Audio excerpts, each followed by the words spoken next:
affirmations aren't magic wands. So they're not just going to make you feel that way. However, the point of affirmations isn't to always believe or feel it, right? The point of affirmations is to subconsciously begin directing yourself in that way, right? I am strong. Okay, well, if I tell myself that every morning, even if I don't feel that way, I may just start taking actions that align with me being strong. It's a conscious, like a compass. Take the time to remind yourself that it all starts inside yourself. Wake up feeling stuck every day, then you gotta realize that it's all in your mindset. Read about that meditation, you go get around to it, you just haven't had the time. Yeah, I bet. Best thing that you could invest in is you. Could have the results or could have the excuse. Only one life, so take care of what you choose. And I ain't preaching, I'm just telling you the truth. Wake up. Hello and welcome to Bombastik Broadcasting with Kath, Kim, and Sue. As you know, here at Bombastik Broadcasting, we believe in shining the light on all things bombastic and illuminating the folks who are stoking the fire in their souls, one big, beautiful podcast at a time. So here we are tonight with our lovely Sarah Malone. Her mission business is called Spark, the Secret Place. Now, Spark offers holistic, heart-centered solutions for emotional and relational healing, turning struggles into opportunities for growth, which is always a major big bonus, right? She's also a nationally recognized television holistic therapist and spiritual teacher, and she is also a published author with the book Affirmations for a Peaceful Life. So we're going to get into it with Sarah Malone. Welcome to you, dear girl. Thank you guys so much for having me. It's an honor to be here. Yeah. Sarah, and I'm going to ask you, first of all, your book, Affirmations for a Peaceful Life, Awakening from Within to Find Peace in a World Full of Chaos, where you have said peace as a spiritual state has never felt so simple. Can you tell us how that works? Yes. Well, how it works. Well, the concept comes from really the spiritual wisdom itself, right? I think that as humans, we tend to make things that are simple and straightforward quite complex for ourselves. And oftentimes that complexity kills the peace itself, right? The more difficult, the more rules we have for things, or the harder we make things, the further we get from peace. And so the concept of peace being a simple and achievable state. Simple, yes. Easy, not so much all the time, just because we have the ego that gets involved a lot of the times as well.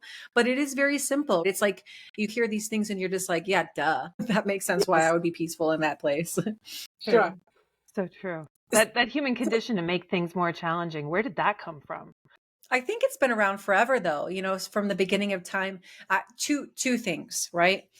Number one, it is a very good excuse so as to not achieve these higher states of consciousness or healing or do whatever it is that maybe we don't want to do. Number one, that's our excuse because it's too hard. It's too complex, right? It's when people, it's the excuse for, let's just take something very simple of like weight loss, right? If you talk to anybody who just can't seem to do it or something like that, you ask them, well, what do you need to do? And they'll list you 1,001 steps rather than just X, Y, and Z.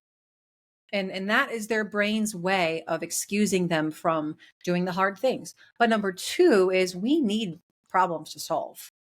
So if we don't have them, we'll create them. And usually the more complex we make something, it's gonna point to some sort of either weakness or wound inside of us, and because there's a fear. So if there's any place that we're making something very complex, it's because deep down there's actually a fear of it, or fear of not doing it, fear of failing, or a fear of succeeding at it. Sure. Makes sense.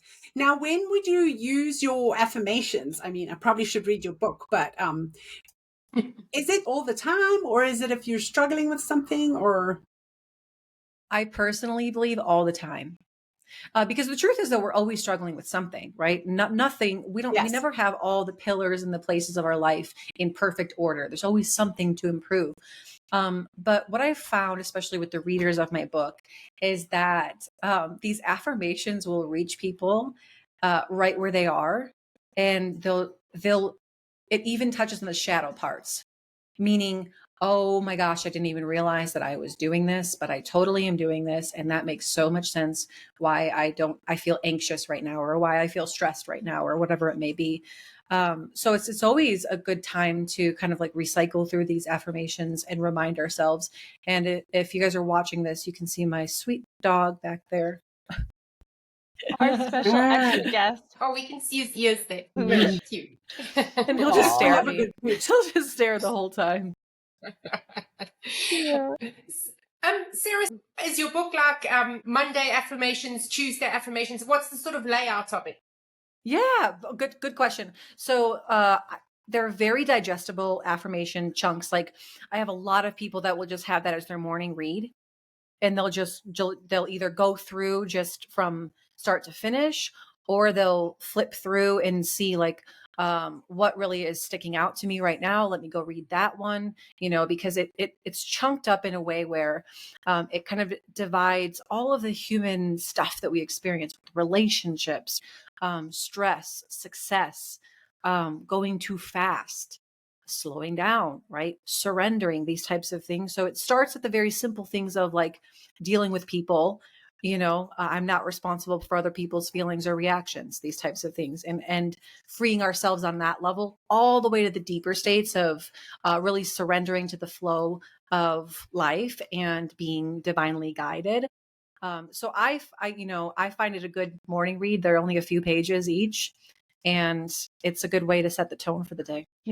I love that. I love a book too that you can just pick up and kind of choose to read it from front to back, or just pick it up like a fortune cookie, and be like, ooh, Yeah. what's today hold for me? And right before you got on today, Sarah, we were kibitzing about how weird those shadow places are. Like the cobwebs are never quite cleared out. So I imagine this affirmation book is, even if you are feeling good and feeling solid, you're still building your muscle for when you're going to need a little extra strength. Yeah. And because we'll cycle through these types of experiences time and time again in life, right? We'll constantly be having peopling issues. So it's almost like every time you go back to it, since you're in a different situation with the same type of quote unquote challenge, it will hit you in a different way. And I don't like to phrase it that way, but it will resonate in a deeper way, or in a different way, or from a different perspective, if you will. Yeah. Now, you wouldn't happen to have your book on your table, because I kind of want you to flip one over on us. Oh, imagine that. What a Always. good author you are. There we go. Always Oh, have a yeah. copy of the book. Love You it. said, Fantastic. okay. Well, I just flipped open to whatever chapter popped open, and so I could just read you the title if you want. And this is the kind of an interesting one. This is about comparison. So my confidence comes from measuring myself against my own capabilities and calling rather than others. And so this chapter is all about comparison, and the moral of the story in this specific chapter is like, we feel successful or confident when we're comparing what we're doing based on our own potential or capabilities. And that's how it Yeah. should be, right? Am I living up to my Yes. potential? Because a lot of the times you'll have people say they seem like overachievers, quote unquote, and they're just like, I'm not doing enough, or whatever that may be. And you have people like, what are you talking about? You work so hard, and this, this, that, and the other thing. But deep down, they're like, no, I know what my calling is, and I know what it requires of me, and I also know what I'm capable of doing, and I'm not living up to my own capability, so I don't feel good about that. Mm-hmm. Or vice versa, I have this one calling and I'm watching Miss Jennifer Lopez over here, or name some superstar over here, and I'm like, they must work so hard. I am so unsuccessful because of how hard they're working compared to, and it's like apples to oranges, can't even compare that. And it's like, hey, if that's your calling to be a rock superstar, then yeah, you're probably not doing enough. Right? But if it's not, then maybe you should reevaluate the requirements. But also sometimes I think about, what if it's just whatever you've put in your head, like I have to work hard, or I don't really have to work that hard. I got it going on, Which is another aspect of the shadow that you talked about, right? Like, whose voice am I hearing? Am I hearing a belief that's been instilled in me from a young age? Or is this really my expectation of myself genuinely just between me and God? But a lot of times it'll be mom and dad's voice. Do you also do hypnotherapy? I do. I'm a clinical hypnotherapist, so I work all the time with the subconscious mind. How convenient. Just get right yes. from like A to Z back there, Yes. right? Yes, So does it exactly. work? Does it work? So I'm so glad you asked it like that, Doesn't because work at all. She's just playing. yeah. No, I just like doing it. It's a cool word. But this is a question that people ask all the time. Will it work for me? And, Right. and this is what I like to remind people. It's not working for you. You're working with it. So Mhm. if you come into it and you work with it, 100% of the time it will work. There you go. But if we're coming into it, this is just like anything else, right? This isn't specific to hypnotherapy, but if we're coming into something saying, fix me, heal me, right? Make me better. Uh, what are the chances that that works, at least long term? Slim to none. Yeah. Right. Because Not we're that not great. ready Mhm. we're not ready to to become a collaborative partner in the work itself and then maintain that change. Like I have to be ready to let go of these habits and then do what's required. It's an active process, not a magic wand. Yes, exactly. Is hypnotherapy really for trauma or not only trauma? It's for all types of things, right? I am a trauma informed hypnotherapist. So I work a lot with big T trauma and little T trauma, because that can be very diverse, right? But more of in the way of helping people to find the subconscious beliefs that are inflicting them today, like causing suffering or causing patterns or causing habits or relational dysfunction, whatever that may be, and helping them to heal those. But hypnotherapy can be used for a wide range of things: sleep, smoking cessation, weight loss, success, abundance, fears and phobias, or instilling more confidence, more power in you. Really anything that you can think of that regards your subconscious operating system that you want to improve, hypnotherapy will work for. Amazing. And I like to use it almost like a general checkup too. Like, am I being triggered a lot by this specific thing? Right? Where is that? Where is that link in my subconscious mind that is just causing this to trigger me every time, even though I say to myself every single time, you've got to stop doing that, or, handle it this way next time. You could visualize it and everything. You're like, I'm going to do this differently next time. And then the next time comes and the same thing happens. Why? Where is that? So we can change those links. Oh, That's juicy. When I'm having conversations with people initially, almost all of them have a couple common things that they say. Number one, I just feel stuck. Number two, I've done therapy for years and it just hasn't really feel like I need more. And number three is I know what I'm doing. I know what it is, but I just can't seem to make progress and I can't seem to change it. Right. So awareness actually sucks. That's like the first step. That's a chapter in my book too, about how awareness is only the first and necessary step to healing, because the awareness portion kind of is the worst part, because you're like, oh my gosh, I would have loved to remain ignorant of this, right? I mean, that causes long-term pain. but once you become aware, now you're like, oh my gosh, I can't unsee this. And where I want to be feels so far away from where I know that I am. And like, I don't feel like I can do anything about this. So that's only the first step. And it's the suckiest part, because it makes you really aware of your gap, your inadequacy, I would say. And then it's like, now I really want to change it. And it's almost like the more I want to change it and the more I try to force it to change, the more resistant I'm feeling that I become to it. Like, isn't that just case in point, right? We try. Yes. The more I try, the harder it is. What you resist persists. I was going to ask you, like, did you say awareness sucks? Because I thought I misheard you, but I love that. I kind of want the bumper sticker. Yeah, because a lot of people will try to hide their head back in the sand or just go back and Yeah. or try to make up Yeah. excuses or rationalize why they are the way they are, so as to excuse themselves from going further, because the pain of seeing that is too much. But there are times when awareness can blow the lid off, though, right? Sometimes you become aware of something and you're like, oh, geez, like, that's, Like instant you know change, what I you mean? mean? Yeah, like it can change things right away. Don't you think? There's times when that can happen. There definitely are those times when that can be the case. I find that those pieces of awareness tend to be around something that we've been trying to change already. And it's like almost like this Got it. final piece of awareness where we just get exposed to it and we're like, oh, that's it. Oh my gosh, it totally makes sense. I get it. And then you can, Yeah. it's almost a freeing sense of awareness rather than awareness that creates more bondage. I'm trying to think of an example of this. Like for me, I'll just use myself as an example because it's easy. Once I realized that I had a wound of like um feeling seen, or like somebody being proud of me, where that came from, which was from my mom, it for me, I was like, oh my gosh, that totally freed me from having to be obsessive about it. It's almost like just bringing the light into that shadow dissolved the shadow.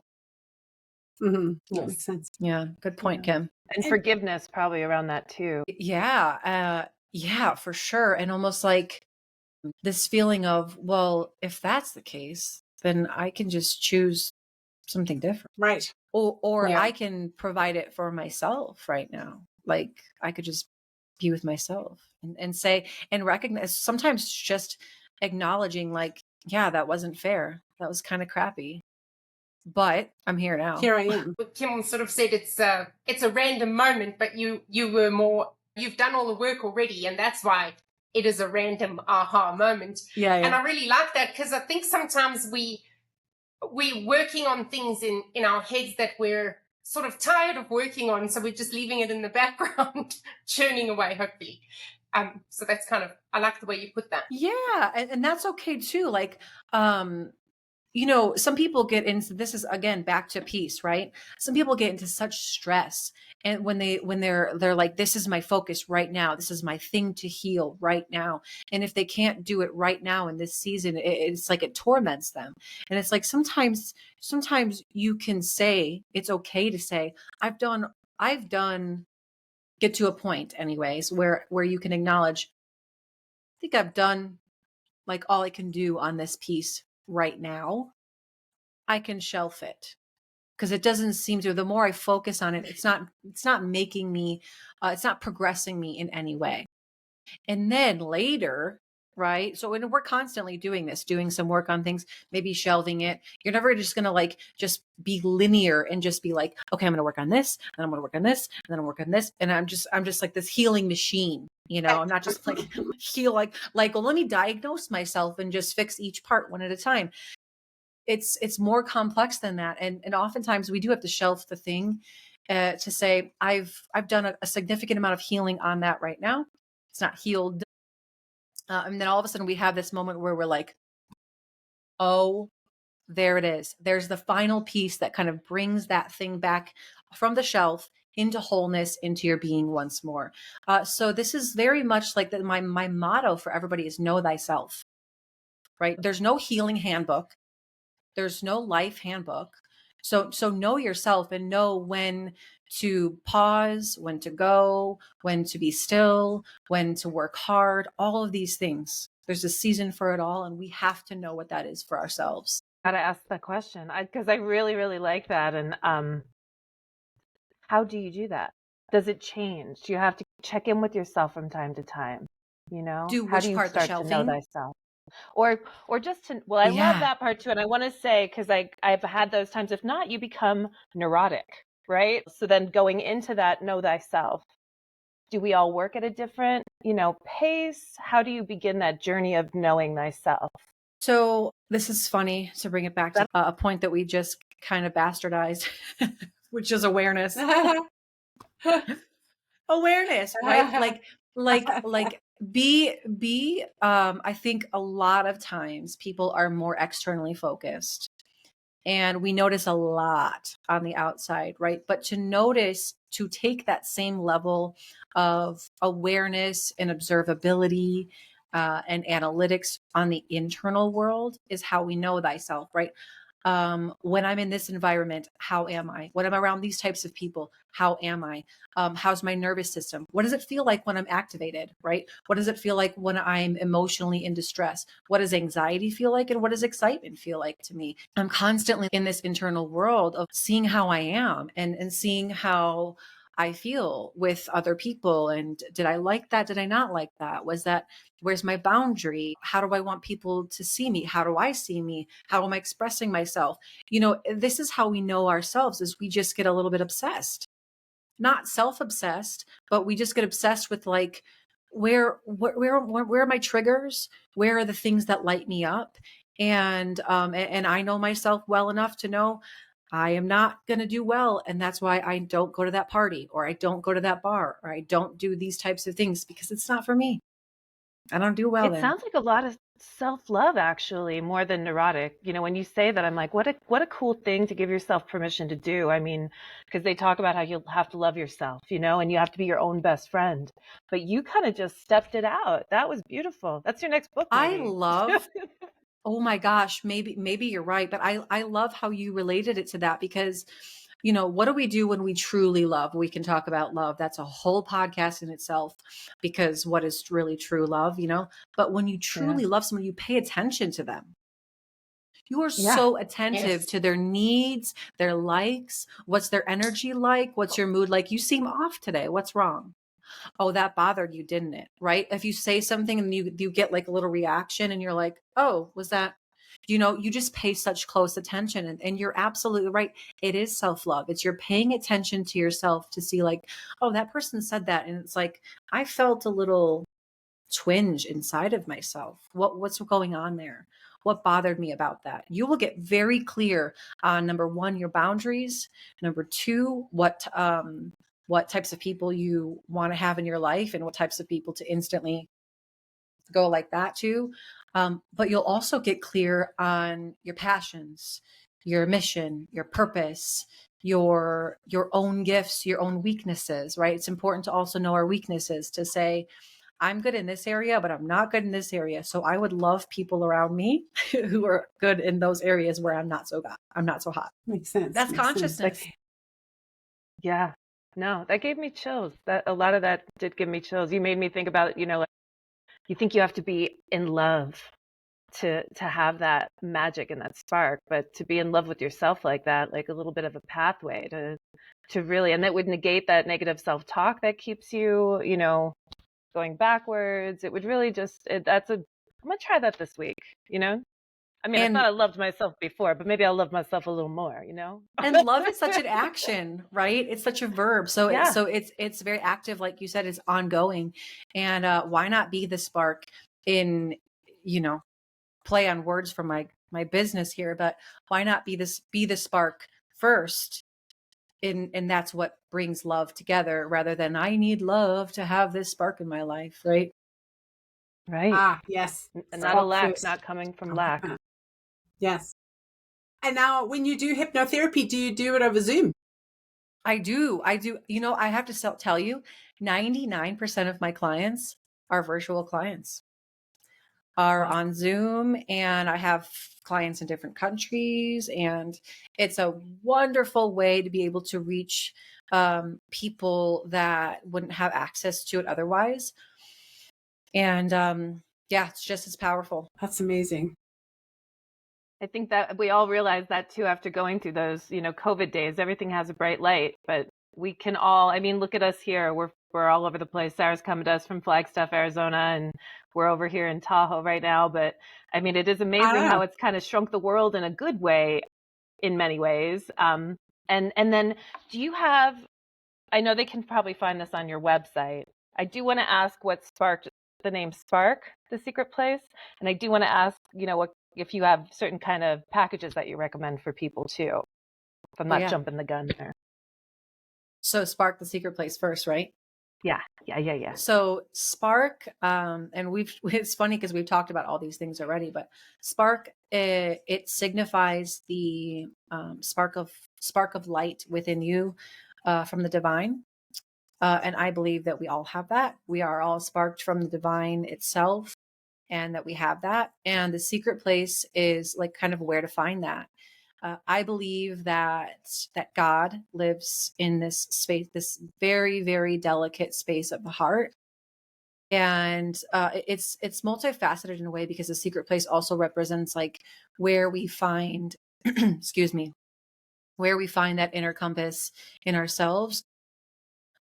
The idea is that my mission is to help ignite the spark of life within people. I should say reignite, because it was there once. It just has become dimmed over time, oftentimes. And to help them find that place in the secret place, rather than out here in the world, buried. To help them find that secret place within.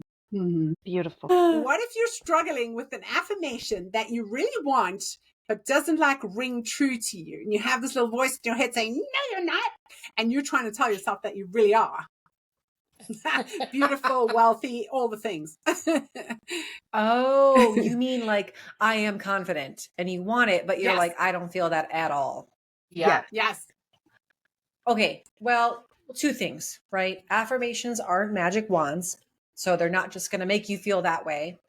However, the point of affirmations isn't to always believe or feel it, right? The point of affirmations is to subconsciously begin directing yourself in that way, right? I am strong. Okay.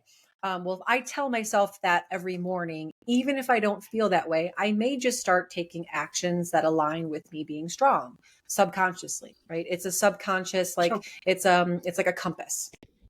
Okay. But the next thing we have to do is if we're really not resonating at all with it, or if it's not really making any progress in any way, is I think we need to go a little bit deeper than just an affirmation, right? What is the underlying root of me feeling weak or feeling not confident or not wanting abundance, right? Do I have some deeper block there?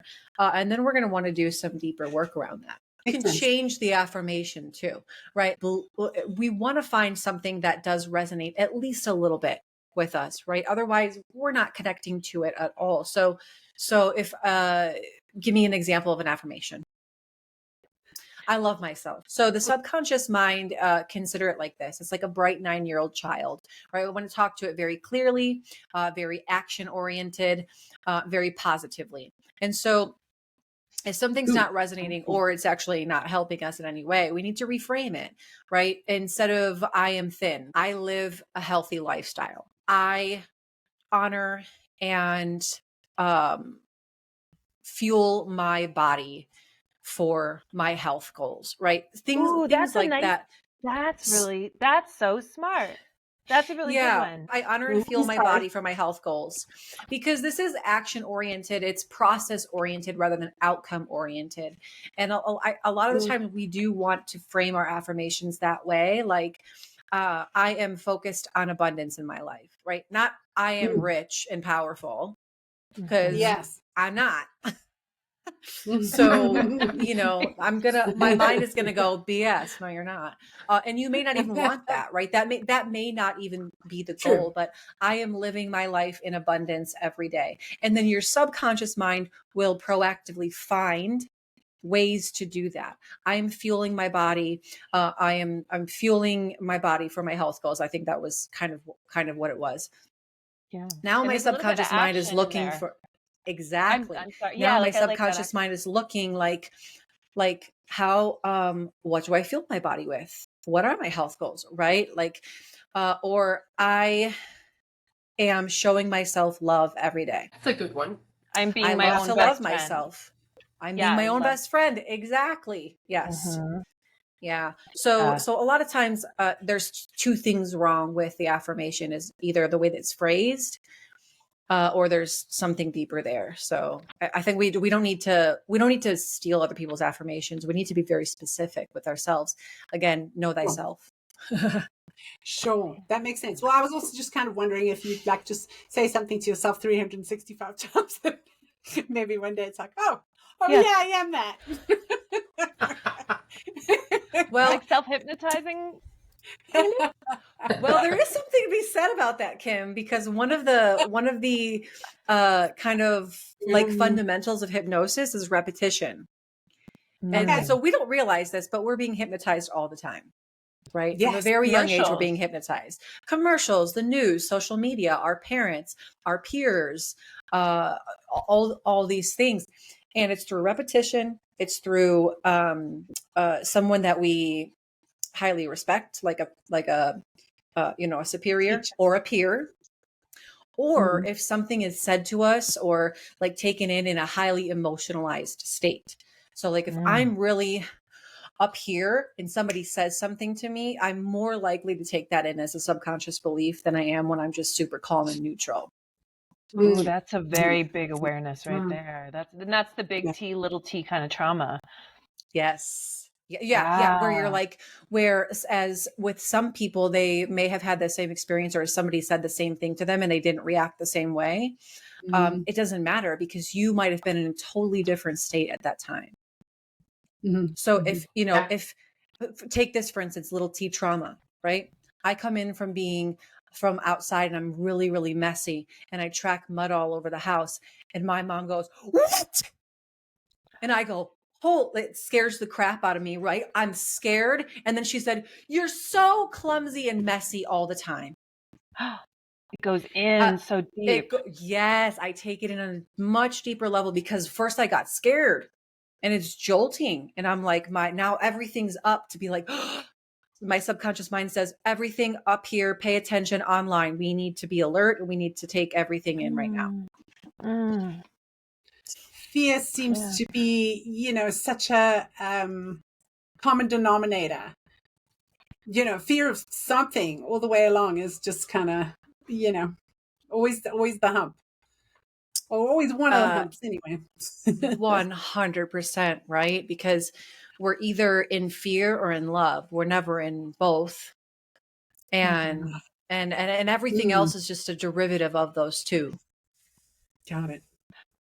I forget what book it was, like the Celestine Prophecy maybe years ago. My friends and I were reading it when we were traveling cross country. So everything was so serendipitous, and we're Celestine Prophecy. Do you guys remember that book?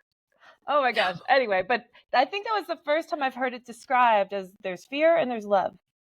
So it really helped me kind of filter things out at that point in my life. I was 20 or so, and just to see things very simply, like, is this fear I'm feeling or is this love I'm feeling? And kind of in the same way, like sometimes my daughter and I were just talking about this. What does your intuition feel like about something, and what does fear feel like? Because sometimes they're close. So this You have is a trick? actually, there's something to this, okay? Okay. That what you just said is the difference between ego and spirit, right? Like ego being the mind, will, emotions. And I like to call that kind of the animalistic side of us. It is the instinct. Okay. So there's instinct. And then there's the spirit side, which is more intuitive. It's more pull, it's more calm, it's more larger need based rather than instantaneous need based. So we're toggling oftentimes between this instinctual aspect of ourselves and the intuitive aspect of ourselves. And how do we begin to tune more into the intuitive side rather than just operating off of mere instinct all the time? And a good way to feel into this in your body is intuition is more like a pull, and Okay. instinct is more like a push. Like I'm pushing away from something rather than being pulled towards something intuitively. Oh, that's a Okay. great. Because the thing about intuition is you will never just be pushed away from something. Like if let's just say we feel intuitively that we're supposed to leave a relationship. Mm, It's because we're being pulled toward something different, not as much pushing away from the relationship. If we ah, only feel that we're pushing away from the relationship or the person, it is most likely the ego part, the trauma part, the hurt part. So we should pay attention, right? And I have very clear examples of this in my life. I've been through a divorce And for me, what it felt like is I was like, I have got to get out of here because I feel like I'm being pulled toward a higher version of myself that I'm not able to access here in this relationship. I'm pulled towards my purpose. I'm pulled towards doing more freedom, being more for people, right? Rather than, I just want to get the hell away from you, dude. It's kind of Love funny. that. Somebody just recently said, who are you divorcing? Because you're probably just divorcing that old version of yourself. Oh, that's neat. That's really neat. Not a goodie. Hopefully, right? Yeah. Yeah. And that is a Sometimes great people way don't to. do that. Mm-hmm. They just Yeah. divorce the person, then they turn around and marry the same person in a different body. Mm-hmm. Mm-hmm. Redo. Oh my And gosh. I love that pull push thing though, just to talk about that for a minute more. There was a segment of my life where I was helping coach divorced women. It was in a financial avenue, but to kind of reframe that for them, instead of being pushed out of the nest or pushed out of their home or their dream life, try to find that thing inside themselves that they want to be. Like, go, there's someplace else for you to be. So start feeling that pull into what you want, because it's that Yes. opportunity. Do you work with people going through transition in some of your All the coaching, time. Sarah? That's great. A Yeah. lot of the times, I look at relationships as catalysts a lot of the times, and they're Mhm. catalysts to our deeper healing. And so usually what happens is there's usually either one or multiple catalyst relationships for us, but those catalyst relationships push us towards like, I need to work on me. Right. Previously, I was just looking outside myself. I was looking for love in all the wrong places. I was looking for somebody else to be my happiness, to be my fulfillment. And they finally get to a point after so much relational pain that they're ready to find that secret place, right? To go Mm-hmm. inside and discover that and do that work. So a lot of times it's people who just went through breakups or divorces or who are currently going through it. And they're like, this is the hardest thing ever. Help me. And usually it starts as like, I want to, my wife or my husband is, threatening to leave, and they're cheating on me or doing whatever. And I want to do everything. I want to keep them and I want to save my marriage. And I know in my head, I'm just like, oh, Right. Danger but ahead. it's a Yeah. process. It's a process where they finally get to a point where, I need to work on me. I need to heal me. Mm-hmm. Mm-hmm. Yeah. That's all you Oh, can really do. yeah. These two have heard me saying this a few times, but I've just been really fascinated lately by the thought that you think like 60,000 thoughts a day and 90% of them are the same thoughts as you thought yesterday.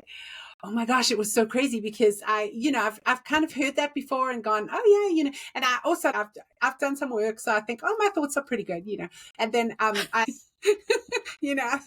I'll be fine. My thoughts are good. And then when I was like, well, what do I think about? And I start writing them down and I'm like, oh, what the hell? Not terrible things, but just like, it's unhelpful things. You just dumb things.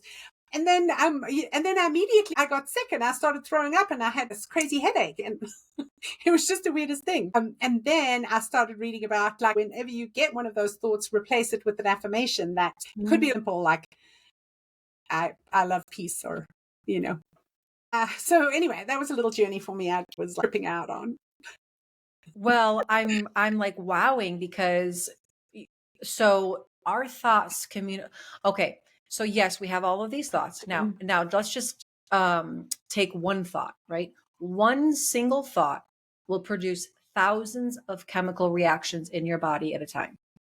Oh. Now we take 6,000 thoughts per day. That's a lot of chemical reaction, right? Now, if the majority of your thoughts are negative, that means you have thousands upon millions of negative chemical reactions happening in your body every day.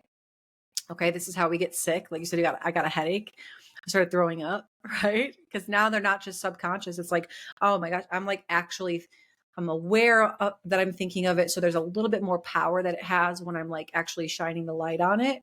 And I'm literally making myself sick. right? So to rewire that takes it takes some conscious effort if you're only dealing with it at the conscious level. However, most of our thoughts are subconscious. 95% of what we do is subconscious, meaning it's automatic. You're not in control of it as much as you think you are. Sure. Sure. Yeah. And so that's where the subconscious wiring comes in. So it's a lot of So- habitual stuff too, and you're Oh, creating yeah. new neural pathways. So in Kim's instance, where like she actually wrote it down, which I thought was great when she was doing that.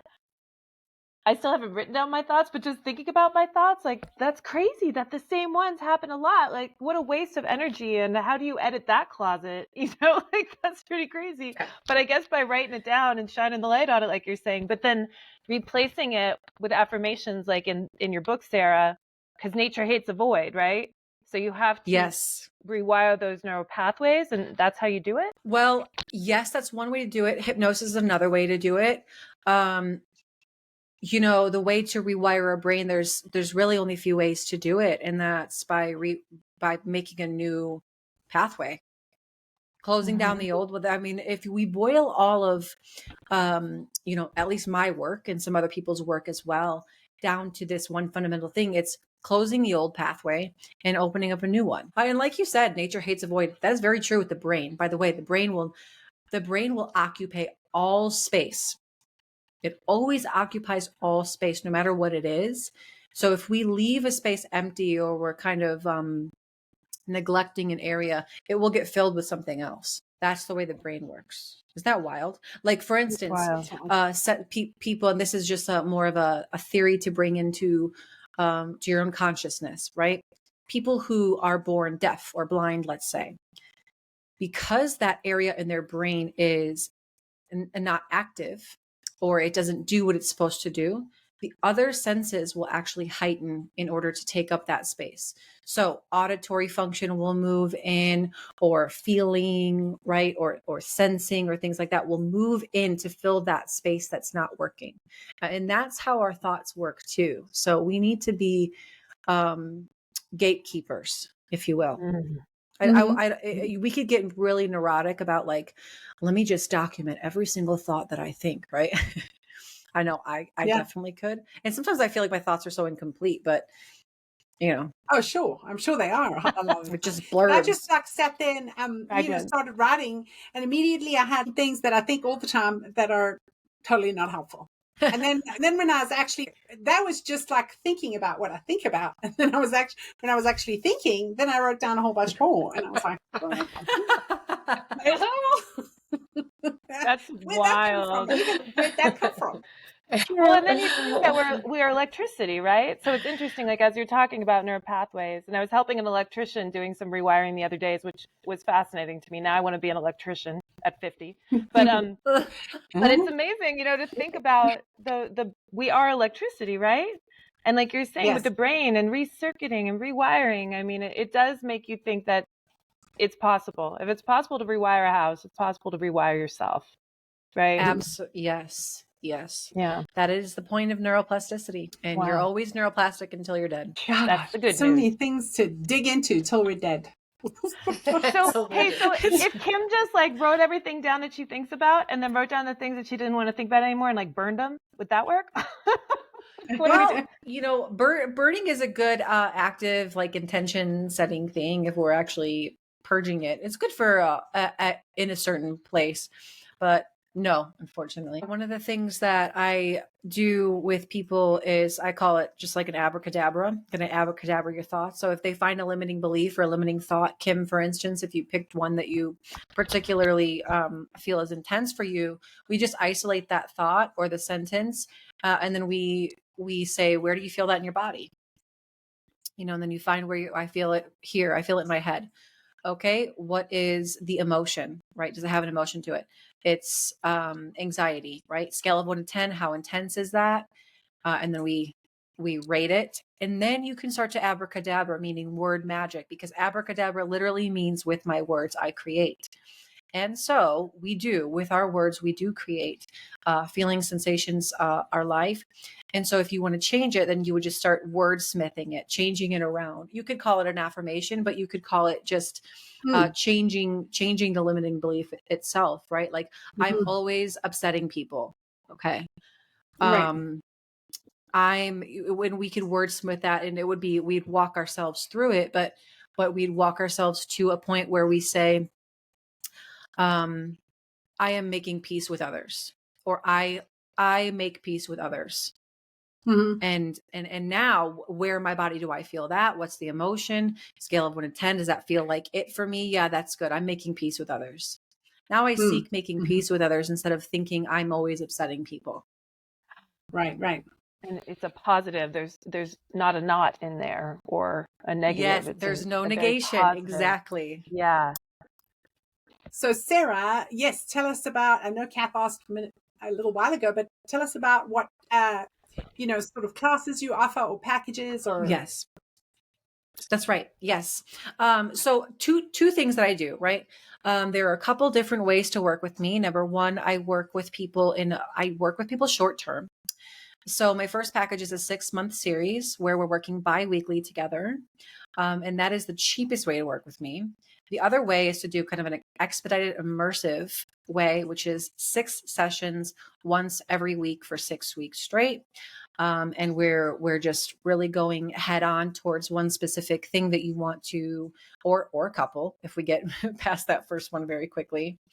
So those are the 2 ways, right? Like either over 6 months. Now, some people do choose to work with me long term, just more in a like a as need basis. So after their initial 6 months, they choose to continue, and it's more like a let's just do monthly or whatever that may be. The other thing that I offer, though, is retreats. Those are my big time, most transformational things. I am on a hiatus until next March because I'm having a baby in August. So I'm just taking a little bit of a break. A little bit of a break. Thank you. Is your dog okay with that? He will be. He will be once he realizes. That's going to be interesting. So yes, my transformational retreats are something that people just like. That is the time to transform and heal deep stuff. And the last thing to work with me is I have online courses. We usually do cohorts. So mastermind / online coursework. We're working through mastering and creating your life, overcoming limiting beliefs, and these types of things. The best way, though, to work with me is one-on-one. Okay. I'll bet. I have to ask you, the retreats, real quick, where do you do the retreats? Are they in Flagstaff? So we usually go all over. I've done a lot of them in Sedona, Arizona. And then my last one in March was in Costa Rica. So we're just exploring different locations. And how many people do you have? Like if you're going to Costa Rica? Yeah, we usually I like to host no more than 12. Okay. So, and we had 12 in Costa Rica, and we usually have 12. That's usually the amount that I like to keep it at, to number one, make sure that it stays intimate. Number two, make sure that it stays effective. And these people build lifelong connections. Oh yeah, just in this. Yeah. How many days? For about a week. Yeah, that's what I wanted to ask. Yep, 6 days. Yep. Wow. Nice. All right. That sounds fabulous. Good okay, question. We're gonna have to check it out after the little one comes along. You guys all have to come to the next one. Oh, all 3 of you. Fantastic. That would be great. Oh my gosh. That would be wild to have all 3 of you there. Would that be fantastic? That would be. Oh my god. Yes. I love a retreat. I feel like it would seriously be so life-changing to do one of yours for sure. Yeah. There's a special program that I have for the retreats. So, and it's like fail proof. It works every time. I don't know what, there's just some magic to it. Yeah, that's so great. Yay, you. Yeah. All right. And what is on our wish list? What is your website address? Yes, my website is sparkflc.com. And you can find all the info on retreats, events there, how to work with me. Everything that you need to know is right there. And do you have a social media handle? Or? Is it Oh, better to just yes. go through the website? Okay. Yep. Instagram, Sarah_Spark Malone. And you guys know me on Facebook as also Sarah Spark Malone. So those are my only social channels. I like to keep it simple. Okay, perfect. It's fine. Well, that sounds fantastic. What a wonderful night. Podcast. I loved this conversation. Thank you. We are so fortunate to get to meet so many Cheers, amazing cheers. people this way, and we feel like we truly know you so well now, Sarah. Thank you for being here with us. It was a blast. Have a Likewise. wonderful baby. Enjoy Like- the rest of your pregnancy. She's going to be Yeah. wonderful. Yeah. Oh, so she, huh? Nice. Is that Yeah. your first? All right. It's our first. Yeah. Yeah. Woohoo. Fantastic. All right. So until the next time, be affirmative, be knowing of thyself, and be the spark.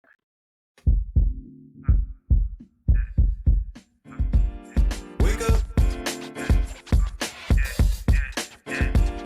Wake up. Wake up. Wake up. So much more in this world that you can do. Wake up.